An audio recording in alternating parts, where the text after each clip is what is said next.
पायल ईश्वरीच्या जवळ बसली होती. ती ईश्वरीशी बोलण्याचा प्रयत्न करत होती, कारण ईश्वरीचं रडणं गरजेचं होतं. पण ईश्वरी मात्र शांत बसली होती. आता पुढे सगळे खास नातेवाईक तिथे उपस्थित होते, त्यामुळे थोड्याच वेळात विजयजींचा अंत्यसंस्कार होणार होता. आनंदजीच सगळं पार पाडणार होते, कारण विजयजींना मुलगा नव्हता आणि आनंदजींचा मुलगा दुसऱ्या शहरात असल्यामुळे त्याचं इतक्या लवकर येणं शक्य नव्हतं. थोड्याच वेळात विजयजींना अंत्यसंस्कारासाठी नेलं जातं. ईश्वरी फक्त शांतपणे आपल्या बाबांना जाताना पाहत राहते आणि कुणालाही काही बोलत नाही. संध्याकाळ झाली होती. सगळे नातेवाईक निघून गेले होते. ईश्वरी आपल्या खोलीत बसली होती. पायल देखील तिच्यासोबतच होती. सगळे नातेवाईक निघून गेले होते. आता फक्त आनंदजी, सुमित्राजी आणि सुनीताजी उरल्या होत्या. सुनीताजींना आधीपासूनच ईश्वरी फारशी आवडत नव्हती आणि आता तर त्यांना ईश्वरीचा चेहराही पाहायचा नव्हता. म्हणून त्या आनंदजी आणि सुमित्राजींना म्हणतात, चला इथून मला माझ्या घरी घेऊन चला, मला इथे राहायचं नाही. आनंदजी आणि सुमित्राजी काही बोलणार इतक्यात त्या पुन्हा म्हणतात, तिची काळजी करण्याची काही गरज नाही, तिचं काहीही होणार नाही. आनंदजी ईश्वरीकडे येतात आणि म्हणतात, ईश्वरी, आम्ही सगळे घरी जात आहोत, तू आमच्यासोबत येशील का? ईश्वरी, काका तुम्ही सगळे जा, मी इथेच ठीक आहे आणि माझी काळजी करण्याची काही गरज नाही. ईश्वरीचं बोलणं ऐकून आनंदजी परत जातात. आनंदजींना जायचं नव्हतं, पण तरीही ते सुमित्राजी आणि सुनीताजींना घेऊन आपल्या घरी परत जातात. इथे पायल मात्र ईश्वरीसोबतच थांबण्याचा निर्णय घेते, त्यामुळे आज ती इथेच राहणार असते. दुसऱ्या बाजूला रुद्रायने सकाळपासून काहीच खाल्लेलं नसतं. रात्रीचे 8 वाजायला आलेले असतात. तो आपल्या विचारातच गुंतून बसलेला असतो. तो पायलला कॉल करतो, पण पायल काही प्रतिसाद देत नाही. मग रुद्राय रोहनला कॉल करतो आणि त्याला ऑफिसमध्ये येण्यास सांगतो. थोड्याच वेळात रोहन ऑफिसमध्ये येतो आणि म्हणतो, काय झालं, तू ठीक आहेस ना? रुद्राय त्याला सगळी गोष्ट सांगतो. मग त्याला पायलला कॉल करायला सांगतो. रोहन पायलला कॉल करतो आणि विचारतो, कुठे आहेस? पायल म्हणते, भाऊ, मी ईश्वरीच्या घरी आहे आणि आज इथेच थांबणार आहे. रोहन म्हणतो, पायल पायल म्हणते, काय झालं भाऊ, काही प्रॉब्लेम आहे का? बोल. रोहन, पायल तू घराबाहेर येऊ शकतेस का? मला तुझ्याशी थोडं काम होतं, म्हणजे काही बोलायचं होतं तुझ्याशी. पायल म्हणते, ठीक आहे, तू ये. रुद्राई रोहनला विचारतो. तेव्हा रोहन म्हणतो, चल जाऊया. पण पायलला कसं समजवायचं ते मी तुझ्यावर सोडतो. रुद्राई म्हणतो, ठीक आहे, मी सांभाळेन. पण एक गोष्ट मला समजत नाही आहे. रोहन, आणि ते काय? रुद्राई म्हणतो, मला तिथल्या प्रत्येक क्षणाची माहिती होती आणि माझ्या माहितीनुसार विजय देशमुख इतकेही आजारी नव्हते की त्यांचा मृत्यू होईल. मग अचानक असं काय झालं? रोहन म्हणतो, आता या सगळ्या गोष्टी तर आपल्याला पायलकडूनच कळू शकतात. इतकं बोलून रुद्राई आणि रोहन दोघंही ईश्वरीच्या घरी म्हणजेच देशमुख निवासाकडे निघतात. रात्रीचे 8:30 वाजलेले असतात. तिथेच थोड्या अंतरावर एक व्यक्ती उभा असतो. तो दुसरा कोणी नसून तोच वेटर असतो. तो पुन्हा त्या नंबरवर कॉल करतो. दुसऱ्या बाजूने, हो सांग, काय बातमी आहे? वेटर म्हणतो, सर, काल रात्री ईश्वरी मॅडमचं कोणीतरी अपहरण केलं होतं. जेव्हा त्या पार्लरमधून परत येत होत्या, पूर्ण रात्र त्या घराबाहेर होत्या. अर्धे पाहुणेसुद्धा निघून गेले होते. सकाळी 5 वाजल्यानंतर त्या घरी परत आल्या. दुसरा व्यक्ती म्हणतो, मग तिचं लग्न झालं का? वेटर म्हणतो, नाही सर, काही लोक म्हणत होते की त्या त्यांच्या कोणत्या तरी आशिकसोबत होत्या आणि काही जण म्हणत होते की त्यांचं खरंच अपहरण झालं होतं. पण तो मुलगा आणि ईश्वरी मॅडमच्या आत्या दोघं मिळून त्यांच्यावर चिखलफेक करत होते. दुसरा व्यक्ती म्हणतो, कोण मुलगा आणि किडनॅप कोणी केलं होतं, काही कळलं का? वेटर म्हणतो, सर, तोच मुलगा ज्याच्याशी त्यांचं लग्न होणार होतं. सर, किडनॅपर कोण होता ते कळलं नाही, पण खूप विचित्र किडनॅपर होता. दुसरा व्यक्ती, विचित्र म्हणजे काय? वेटर म्हणतो, अहो सर, ईश्वरी मॅडम म्हणत होत्या की त्या किडनॅपरने त्यांना हातही लावला नाही आणि पैशासाठीही कोणताही फोन आला नाही. आहे ना सर विचित्र गोष्ट? दुसरा व्यक्ती म्हणतो, खरं बोलतोयस ना? वेटर, हो सर, आणि अजून एक गोष्ट, सर, विजयजी आता या जगात नाहीत. दुसरा व्यक्ती म्हणतो, त्यांचा मृत्यू झाला? कसा? वेटर म्हणतो. ते तर माहीत नाही सर, पण त्यांची तब्येत थोडी बिघडली होती, त्यांना खोकला येत होता, तेव्हा त्या मुलाने त्यांना पाणी दिलं होतं आणि पाणी पिल्यानंतर थोड्याच वेळात त्यांचा मृत्यू झाला. मला तर वाटतं की नक्कीच त्या मुलानेच त्यांची हत्या केली आहे. म्हणूनच ज्या ग्लासामधून विजयजींनी पाणी पिलं होतं तो ग्लास मी सगळ्यांपासून लपवून माझ्याकडे ठेवला आहे. दुसरा व्यक्ती म्हणतो, ठीक आहे, तू जास्त डोकं लावू नकोस आणि ऐक, ही गोष्ट कुणालाही सांगू नकोस. जेव्हा सांगायची गरज असेल तेव्हा मी तुला स्वतः सांगेन. इतकं बोलून तो कॉल डिस्कनेक्ट करतो. दुसऱ्या बाजूला रुद्र आणि रोहन ईश्वरीच्या घराबाहेर उभे असतात. रोहन पायलला कॉल करतो आणि तिला बाहेर बोलावतो. थोड्याच वेळात पायल बाहेर येते आणि ते तिघे समोरासमोर उभे राहतात. सुरुवातीला पायल रुद्रायला पाहून निघून जायला लागते, पण मग रोहनच्या सांगण्यावरून थांबते. रुद्राय म्हणतो, पायल, माझं ऐकून तर घे. पायल म्हणते, भाऊ, आता सांगण्यासारखं उरलं तरी काय आहे? मी तुम्हाला आधीच सांगितलं होतं की हे सगळं करू नका, पण तुम्ही माझं ऐकलंच नाही. तुम्ही तुमच्या मनाचंच केलं. रुद्राय म्हणतो, पायल प्लीज, तुलाही चांगलं माहीत आहे की माझा हेतू तसा नव्हता. तूच सांग, तुला खरंच वाटतं का की मला विजयजींचा जीव घ्यायचा होता? पायल म्हणते, आता या सगळ्याचा काय उपयोग भाऊ? जे व्हायचं होतं ते तर झालंच आहे. रुद्राय म्हणतो, पायल प्लीज, एकदा माझं ऐकून घे. मान्य आहे, चूक झाली माझ्याकडून. एकदा, फक्त एकदा माझं ऐकून घे. मला जे विचारायचं आहे ते सांग मला. त्यानंतर तू मला हवी ती शिक्षा देऊ शकतेस. पायल म्हणते, काय विचारायचं आहे तुम्हाला? रुद्राय म्हणतो, मला एक गोष्ट नीट सांग. त्यावेळेपासून जेव्हा तुझी मैत्रीण परत घरी आली, कारण मला काहीतरी कळलं आहे. पायल म्हणते, जेव्हा ईश्वरी घरी आली तेव्हा ती काकांना भेटली आणि रडू लागली आणि बाकी सगळे लोक वेगवेगळ्या गोष्टी बोलत होते. आत्यासुद्धा ईश्वरीला उलटसुलट बोलत होत्या. ईश्वरी काकांना सांगत होती की असं काहीच झालं नाही की त्यांना रडावं लागेल. रुद्राय म्हणतो, मग काय झालं? विजयजींनी काही खाल्लं किंवा प्यायलं होतं का? पायल सांगते, पण आत्या ईश्वरीचं काहीच ऐकत नव्हत्या. त्यांच्या मते ईश्वरीमुळे त्यांच्या भावाचं नाक कापलं गेलं आणि समोर त्याने ईश्वरीची साथ द्यायला हवी होती, पण तोही आत्यासारखाच ईश्वरीला उलटसुलट बोलत होता. सगळे काही ना काही बोलतच होते. तेवढ्यात अचानक काकांना खोकला आला. तेव्हा समरने त्यांना पाणी प्यायला दिलं आणि ते पाणी प्यायल्यानंतर थोड्याच वेळात काकांचा मृत्यू झाला. पण भाऊ, याचा आणि काकांच्या मृत्यूचा काय संबंध? प्लीज, तुम्ही निघून जा. रुद्राय म्हणतो, संबंध आहे पायल. तू कधी विचार केलास का की पाण्यात काही मिसळलेलं असू शकतं ज्यामुळे विजयजींचा मृत्यू झाला? नाहीतर कोणताही मुलगा आपल्या होणाऱ्या बायकोच्या वडिलांच्या मृत्यूनंतर असं सहज निघून जाईल का? चल, मान्य केलं की त्याला त्या मुलीशी लग्न करायचं नव्हतं म्हणून लग्न मोडलं, पण माणुसकीच्या नात्याने तरी तो त्यांच्या मृत्यूनंतर थांबू शकला नसता का? पायल म्हणते, तुम्हाला नेमकं काय म्हणायचं आहे? तुम्ही जे केलं ते बरोबर होतं का? आणि एक वेळ मान्य केलं की तुम्ही खरं बोलत आहात, तरी तुमच्याकडे काही पुरावा आहे का ज्यावरून तुम्ही हे सगळं म्हणत आहात? रुद्राय म्हणतो, नाही आहे माझ्याकडे कोणताही पुरावा, पण मला हवं आहे की तू माझी मदत कर जेणेकरून मला पुरावा मिळू शकेल. पायल म्हणते, मी तुझी मदत करू? कशी भाऊ? एकदा तुझी मदत केली आणि इतकं सगळं घडलं. काश मी तुझी मदत केली नसती तर आज काका जिवंत असते आणि ईश्वरीचं लग्न झालं असतं. पुन्हा जर मी तुझी मदत केली तर काय होईल देव जाणे. रुद्राय म्हणतो, पायल, मला माहिती आहे जे झालं ते योग्य नाही झालं, पण तू मला इतक्या दिवसांपासून ओळखतेस. तू स्वतःला विचारून सांग, मी खरंच कोणाचं आयुष्य बर्बाद करायचा विचार करू शकतो का? आणि दुसरं म्हणजे तूच विचार कर, आज जर तिचं लग्न त्या मुलाशी झालं असतं तर काय झालं असतं? पायल म्हणते, म्हणजे? रुद्राय म्हणतो, म्हणजे हे विचार कर, जो मुलगा गर्दीत उभं राहून तिची बदनामी करतो तो तिचा किती आदर ठेवणार होता? तू स्वतः करशील का अशा मुलाशी लग्न? नाही ना? पायल म्हणते, ठीक आहे, मान्य केलं की समर ईश्वरीसाठी योग्य नव्हता, पण आता मी काय करू भाऊ? काकांच्या मृत्यूनंतर ती रडलीही नाही. ती पूर्ण शांत आहे आणि माझ्याशी बोलत नाहीये. रुद्राय म्हणतो, मी समजू शकतो, तू तिच्याशी बोल, तिला समजावून सांग की आयुष्य खूप मोठं आहे. पायल म्हणते, ठीक आहे, तुम्हाला जर वाटत असेल की काकाच्या मृत्यूमध्ये समरचा हात आहे तर मी तुमची मदत करायला तयार आहे, पण लक्षात ठेवा, या सगळ्यात ईश्वरीला गुंतवू नका, कारण तेच तिच्यासाठी चांगलं आहे. रुद्राय म्हणतो, ठीक आहे.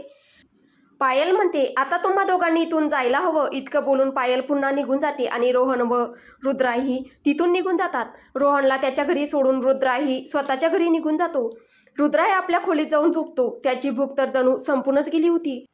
तो जेवणार तरी कसा? स्वतःला चुकीचा समजत होता आणि त्या चुकीसाठी जी कदाचित त्याने केली नव्हती. त्याच्या डोळ्यांमधून झोपही गायब झाली होती. तेवढ्या तिथे लक्ष्मीजी येतात. त्या रुद्रायला हरवलेला विचारात बुडालेला पाहून तिथेच बसतात. रुद्राय मात्र त्याचं डोकं त्यांच्या मांडीवर ठेवून झोपतो. जणू आता त्याला फक्त त्या आधाराचीच गरज होती, जो कदाचित त्याला इथेच मिळेल असं वाटत होतं. तो त्रस्त होता. लक्ष्मीजी म्हणतात, काय झालं बेटा, जेवण केलंस का तू? रुद्राय म्हणतो, हो आई, मी जेवण केलं. आणि तुम्ही? लक्ष्मीजी म्हणतात, तुला माहिती आहे का रुद्र, जेव्हा तू खोटं बोलतोस ना तेव्हा तुझे डोळे सगळं सांगून टाकतात. आणि आज तू सकाळी काही न सांगता बाहेर गेलास आणि नाश्ताही केला नाहीस तू. रुद्राय म्हणतो, सॉरी आई, खरं तर माझं मनच नव्हतं म्हणून मी तुम्हाला खोटं सांगितलं आणि सकाळी थोडं काम होतं म्हणून बाहेर गेलो होतो. लक्ष्मीजी रुद्रायच्या केसांवरून हात फिरवत म्हणतात, काय झालं रुद्र, आज तू खूपच अस्वस्थ दिसतोस. काही झालं आहे का बेटा? रुद्रायला माहीत आहे की तो आपल्या आईशी खोटं बोलू शकणार नाही. आई, जर मी सांगितलं की माझ्याकडून एक चूक झाली आहे तर तुम्ही काय कराल? लक्ष्मीजी म्हणतात, म्हणूनच तू जेवण केलं नाहीस का? हे सगळं आपण नंतर बोलू, आधी आम्ही तुझ्यासाठी जेवण घेऊन येतो. इतकं बोलून लक्ष्मीजी निघून जातात. थोड्या वेळाने त्यांच्या हातात जेवणाची प्लेट असते. त्या रुद्रायला म्हणतात, आधी तू जेवण कर, मग आपण बोलू.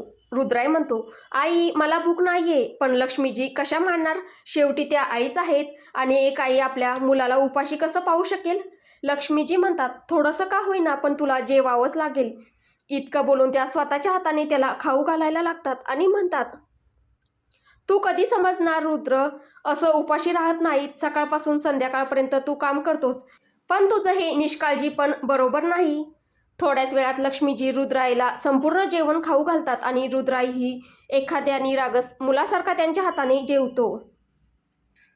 जेवण झाल्यानंतर रुद्राई पुन्हा आपल्या आईच्या मांडीवर डोकं ठेवतो आणि म्हणतो, आई, तुम्ही सांगितलं नाही. जर मी म्हणालो की माझ्याकडून एक चूक झाली आहे तर तुम्ही काय कराल?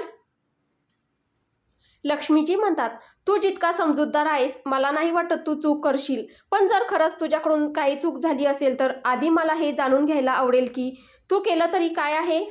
रुद्राय काही क्षण शांत राहतो आणि मग सगळी गोष्ट लक्ष्मीजींना सांगतो.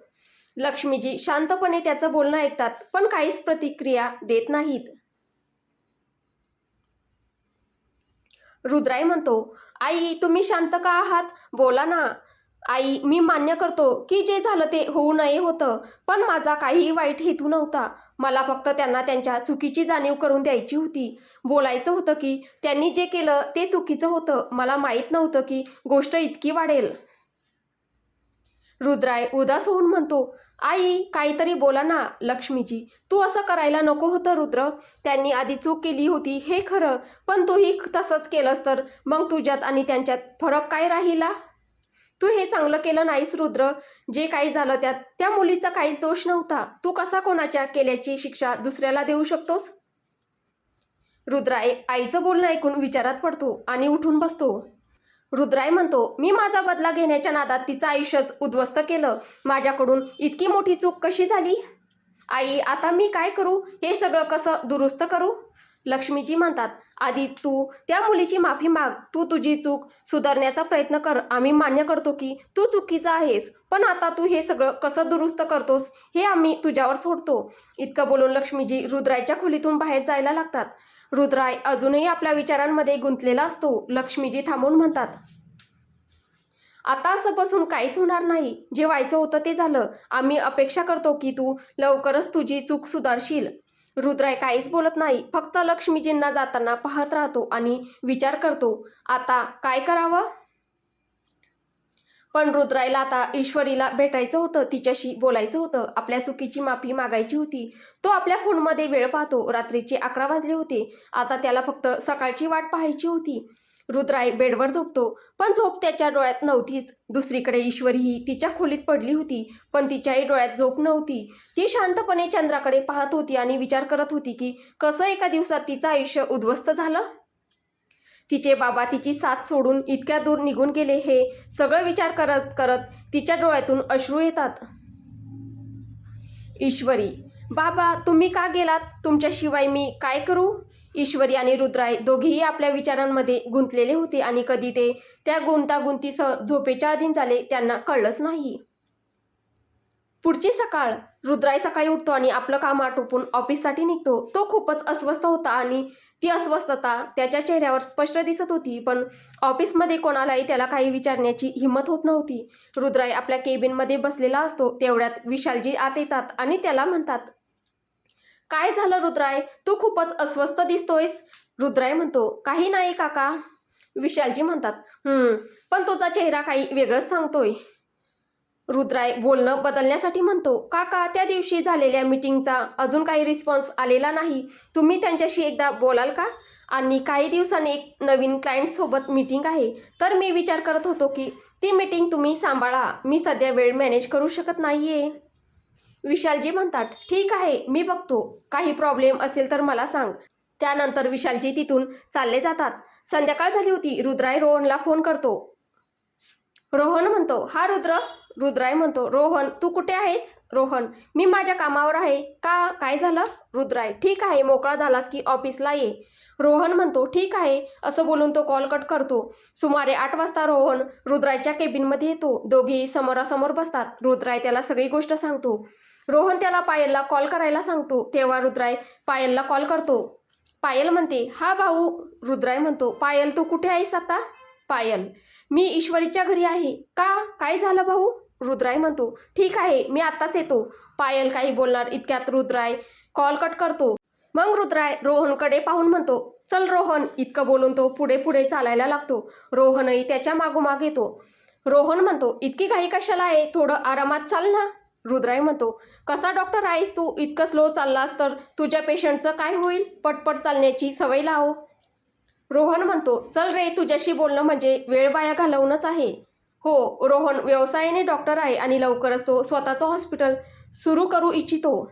थोड्याच वेळात ते दोघे देशमुख निवासाच्या बाहेर उभे राहतात. पायल आधीच ईश्वरीला सांगते की तिचे भाऊ येणार आहेत. रुद्राय पायलला कॉल करतो आणि ती त्यांना घेण्यासाठी बाहेर येते. पायल दोघांना आत यायला सांगते, पण रुद्राय तिला थांबवतो. पायल म्हणते, काय झालं भाऊ? चला ना आत. रुद्राय म्हणतो, पायल, मी ईश्वरीला सगळं सांगायला आलो आहे. पायल आश्चर्याने त्याच्याकडे पाहते, जणू विचारत असते की का आता याची काय गरज आहे. पण पायल काहीच बोलत नाही आणि त्याला आत येण्यास सांगते. पायल ईश्वरीची रुद्राय आणि रोहनशी ओळख करून देते. पायल म्हणते, तुम्ही सगळे बसा, मी कॉफी करून आणते. इतकं बोलून पायल किचनमध्ये निघून जाते. थोड्याच वेळात रोहनही मी फोन करून येतो असं सांगून बाहेर निघून जातो. आता खोलीत फक्त ईश्वरी आणि रुद्राय दोघेच राहतात. एक विचित्र शांतता पसरलेली असते, किंवा कदाचित एखाद्या वादळाच्या आगमनाची चाहूल. रुद्रायला समजत नाही की त्याने कुठून बोलायला सुरुवात करावी, पण शेवटी तो शांतता तोडत म्हणतो. रुद्राय म्हणतो, ईश्वरी, मला तुझ्याशी काही बोलायचं आहे. ईश्वरी थोडा वेळ त्याच्याकडे पाहते आणि मग म्हणते, काय बोलायचं आहे तुम्हाला? रुद्राय म्हणतो, ईश्वरी, मी तुझी माफी मागू इच्छितो.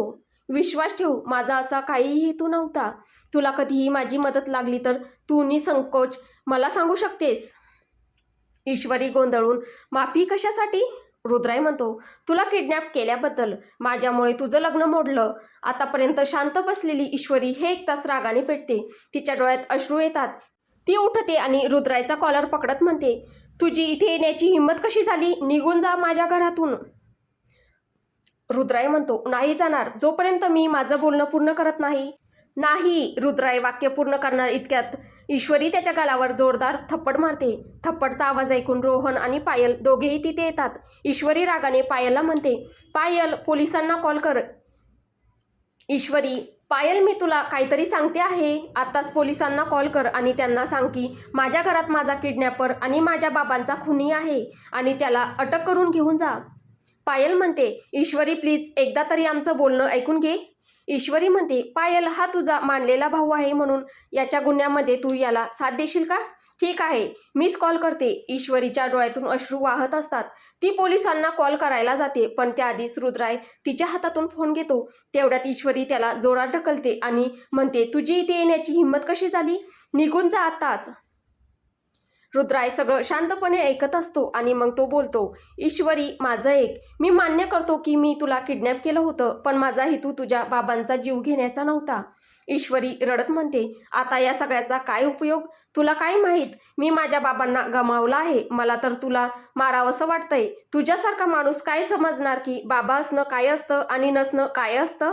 तिचं बोलणं ऐकून रुद्राय तिथेच सोप्यावर बसतो. डोळ्यात अश्रू येतात, पण ईश्वरी रागाने पुढे बोलत राहते, इथून निघून जा, नाहीतर रागात मी काहीतरी चुकीचं करेन. निघून जा. रुद्राय डोळ्यात पाणी घेऊन म्हणतो, तू बरोबर आहेस. माझ्यासारखा माणूस कधी समजू शकत नाही की बाबांचा आधार काय असतो, कारण तो हक्क माझ्याकडून लहानपणीच तुझ्या बाबांनी काढून घेतला आहे. तुझ्या बाबांचा जीव माझ्यामुळे गेला नाही तरी तुला एवढा राग येतोय. मग विचार कर, मला किती राग येत असेल. ईश्वरी त्याच्याकडे पाहत राहते, जणू त्याचं उत्तर समजून घ्यायचा प्रयत्न करत आहे. काय म्हणायचं आहे तुला? रुद्राय तिच्या प्रश्नाचं उत्तर न देता म्हणतो, माझ्या आईला वाटतं की मी तुझ्यासोबत चुकीचं केलं, म्हणून मी तुझी माफी मागायला आलो होतो. मी स्वप्नातही कधी कोणाचं त्यांचं आपलं माणूस हिरावून घेऊ शकत नाही. तुझ्या बाबांच्या मृत्यूला मी कारण नाही, दुसरं कोणीतरी आहे आणि लवकरच ही गोष्ट तुला कळेल. आता तरी तुला पोलिसांना बोलवायचं असेल तर बोलाव, मी इथेच आहे. ईश्वरी म्हणते, नाही बोलावणार पोलिसांना, पण तुझ्या बोलण्याचा अर्थ काय आहे? स्पष्ट सांग मला. रुद्राय तिचं बोलणं दुर्लक्ष करतो. रुद्राय म्हणतो, रोहन आपल्याला आता जायला हवं. 10 वाजायला आलेत आणि आपण दोघं इथे थांबणं बरोबर नाही. ईश्वरी म्हणते, माझ्या प्रश्नांची उत्तर आधी दे. रुद्राय पायलच्या डोक्यावर हात फिरवत म्हणतो, आम्ही दोघं निघतोय. स्वतःची काळजी घे आणि काही झालं तर मला किंवा रोहनला कॉल कर, ठीक आहे? इतकं बोलून रुद्राय आणि रोहन निघायला लागतात. तेव्हा ईश्वरी मागून ओरडते, माझ्या प्रश्नांची उत्तरं देऊन जा. पण रुद्राय काहीच बोलत नाही आणि तिथून लगेच निघून जातो. रोहन काही करू शकत नाही, जरी त्याला हवं होतं तरी. ते दोघे बाहेर येतात आणि तिथून निघून जातात. ईश्वरी तिथेच बसून रडू लागते. तर आता पुढे काय होईल हे आपल्याला पुढच्या भागात पाहायला भेटेल. तुम्हाला ही कथा कशी वाटते आहे कमेंटद्वारे नक्की कळवा. कथा आवडत असेल तर व्हिडिओला लाईक करा, शेअर करा. कथेचे पुढील भाग ऐकण्यासाठी आपल्या चॅनलला सबस्क्राईब करा. धन्यवाद.